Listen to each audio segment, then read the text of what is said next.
Have you ever done all the work in a group project and then everyone got the same grade? Oh no, that pain is real. Or maybe one person disappeared, one person talked too much, and one person said, "Don't worry, I'll do it," and then did nothing. Yes, group projects can feel like a bad movie. But today we are talking about it in easy English. And maybe, just maybe, we can help you survive your next group project. Hey everyone, welcome back to the podcast. I'm Ibi. And I'm Maya. This is your Easy English podcast, where we talk about real life, daily problems, funny moments, and useful English. Today's topic is very real for students, workers, and honestly, almost everyone. Yes, group projects. And the title says it all. Group projects are the worst, A little dramatic, but also true. very true. So today we will talk about why group projects are so hard, what people usually do in group work, what problems happen, and how to make it a little better. And you will learn useful English words and phrases you can use in school, at work, or in daily life. Okay, Ryan, let me ask you first. Do you hate group projects? Hate is a strong word, but yes, sometimes I really do. Same. The idea sounds nice. Work together, share ideas, help each other. Yes, in theory, it sounds beautiful. But in real life, it can be messy.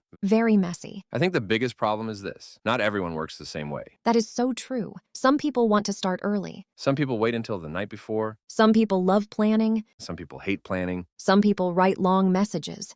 And some people just send, okay. That okay person is always dangerous. Yes, because you do not know if they mean, okay, I understand, or okay, I will do nothing. Exactly. I think group projects are hard because they need three things: time, communication, and responsibility. Let's explain those in a simple way. Sure, time means everyone needs to meet, talk, and finish things before the deadline, A deadline is the final day or time to finish something. right? Then communication means people need to answer messages, share ideas, and tell the truth. And responsibility means each person needs to do their part. That is where many group projects die. Yes, one person does everything and another person says, "Sorry, I was busy." I understand being busy. Life is busy. Of course, But if you are in the group, you need to help. exactly. Even a small job is still helpful. Let's talk about the different types of people in group projects. Oh, this is fun. Okay, first, we have the leader. This person makes the plan, sends the messages, and tries to keep everyone on track. On track means moving in the right direction. Sometimes the leader is helpful. And sometimes the leader acts like the boss of the world. Yes, they write,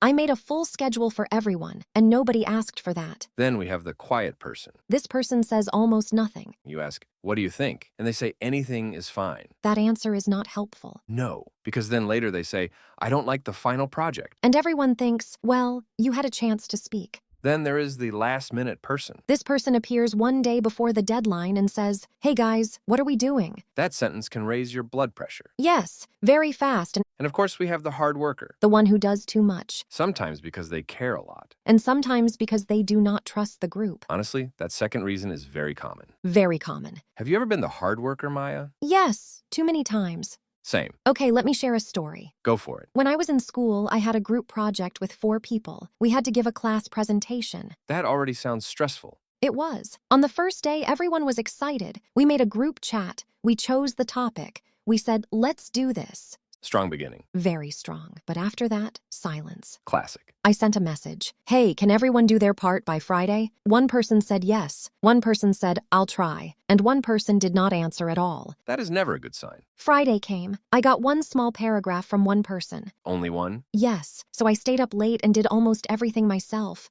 No. Yes. Then on presentation day, one group member read the slide like they had never seen it before. Because maybe they had never seen it before. Exactly. And did the teacher notice? I think so. The teacher had that look. That quiet teacher look. Yes. The look that says, "I know what happened here." That is painful. We got a decent grade. Not amazing, not terrible, but I was tired, annoyed, and a little angry. That is the problem. Even if the grade is okay, the feeling is bad. Exactly. I have a story too. Please tell us. Mine was at work, not school. We had a team project for a small event. It sounds simple, right? Right. Wrong. Very wrong. Oh no. We had 4 people. One person was in charge of food, one person was in charge of posters, one person was in charge of the guest list, and I was in charge of the schedule. That sounds clear. Yes, but only on paper. In real life, nobody checked in. Nobody gave updates. Updates are small, new pieces of information. Exactly. So 2 days before the event, we learned something amazing. What happened? Nobody ordered the food. No. Yes. The food person thought another person was doing it. That is a nightmare. The poster person made a design but never printed it. Even worse. And the guest list had missing names. Wow, full chaos. Complete chaos. We fixed it in the end, but it was stressful. The event was okay, but the teamwork was not okay. That is such a good example because group projects are not only for students. Exactly. Adults also do group projects. At work, in meetings, in events, in family plans, everywhere. Even planning a trip with friends can feel like a group project. So true. One person picks the hotel, one person forgets to book the tickets, and one person only says, "I'm good with anything." Again, with anything. Dangerous word. Very dangerous. So what makes a group project better? Good question. Let's make it practical. Yes, let's give simple tips. Tip 1. Choose clear jobs. Very important. Do not just say, let's all help. Yes, that sounds nice, but it is too vague. Vague means not clear. Say, you do the slides, I do the writing, she does the research. He checks the final version. Clear jobs make life easier. Tip 2. Set mini deadlines. I love this one. Do not wait for the final deadline only. Make small deadlines before that. For example, if the project is due on Friday, maybe research is due on Monday, writing is due on Wednesday, and final editing is on Thursday. Exactly. Then you have time to fix problems. Tip 3. Communicate early. If you are busy, say it early. If you do not understand your job, ask early. If something is wrong, speak early. Silence does not help. Tip 4. Do not assume. Yes, never think, oh, I'm sure someone else is doing it. Ask, check, confirm. Tip 5. Be kind but honest. This is important. You do not need to be rude.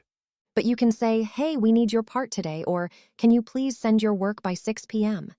That is not mean. That is normal. Tip 6. Keep everything in one place. One chat, one document, one file folder.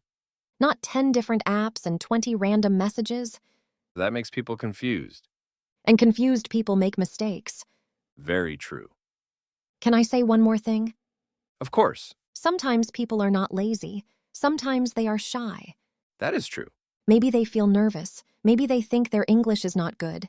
Maybe they are scared to speak. I'm glad you said that. So if someone is quiet, do not always think they do not care. Yes. Maybe they need a little help or a simple question. Why? You can ask. Do you want to do a small part first? Or, can I help you understand this task? That can make a big difference.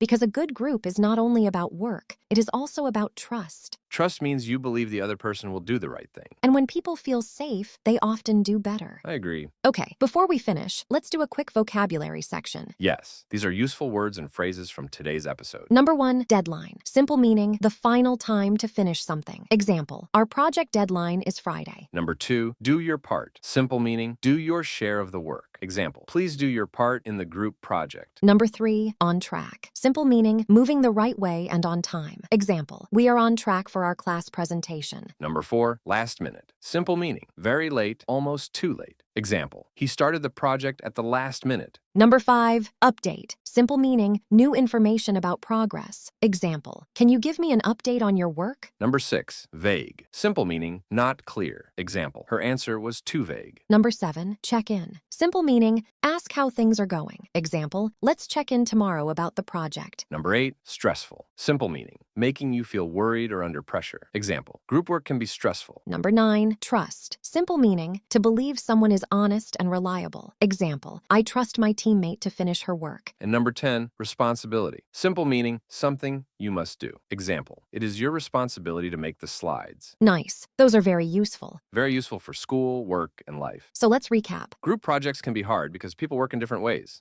Some people start early, some people wait too long, Some people talk a lot, some people say almost nothing. but group projects can get better with clear jobs, small deadlines, early communication, and honest teamwork. And also a little patience. Yes, a little patience helps a lot. Now we want to hear from you. What is the worst thing that happened to you in a group project? Tell us in the comments. Was there a lazy person? Did you do all the work? Did someone disappear and come back at the end? We want the real stories. If you enjoyed this episode, please like, subscribe, and share this podcast with a friend who is learning English. And maybe share it with someone from your next group project too. Yes, maybe they need this. Thanks for listening, everyone. Take care, keep learning, and we'll see you in the next episode. Bye. Bye.